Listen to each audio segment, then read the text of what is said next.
has prepared sinumpaang salaysay. Tinatanggap ko po na ako po ay hindi nakasagot sa maraming tanong mga nakakaraang huling araw.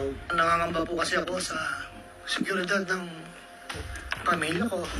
Subalit itong mga nakang araw, ako po ay nakapag-isip-isip na tumulong na lamang po sa investigasyon na to para po sa bayan. At ako po ay humihingi ng tawad sa mga tao na to, pero kailangan ko po sabihin yung katotohanan. Sa akin pong boss, Undersecretary Roberto Bernardo po, si Yusek Bernardo ang tumulong sa akin para may talaga ako bilang district engineer sa Bulacan First DO noong 2019. Sa taong 2022, ang kabuuan ng mga proyektong nailuba ni Yusek Bernardo sa aking DO ay nagkakalaga ng 350 million. Noong 2023, 710 million. 2024, 3.3 billion. Ayon kay Yusek Bernardo, ang gain sources ng 2024 na magkakalaga ng 300 million na para kay Senator Bong Revilla na noon ay kumandidato bilang senador para sa 2025. Ang total po ay 300 million po. Noong taong 2025, 2.55 billion. Ngayon pagbabalin sa Bernardo sa aking DO. Taong 2022, humiling si Senator Joel Villanueva, Collective Multipurpose Building.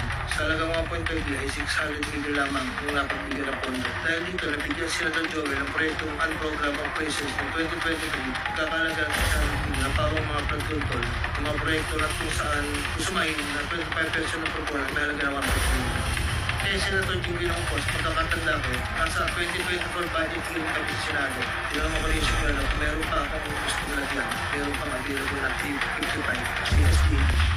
Ito po ay 7 project, meron pang 360 million, isang 45, isang 50, dalawang 40 million, na may kabuang 355. Pangapat po, taong 2021,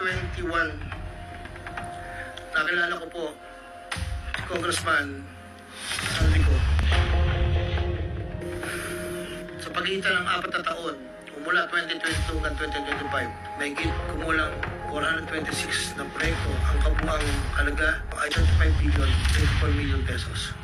Sa taong 2022, 519 million. 2023, 5 billion 790. Sa 2023, 12 billion. Sa 2024, nakakalaga po ng total ng 14 billion 190. Noong pong 2025 ay 7 billion 385 na lang po sa net. Wala na po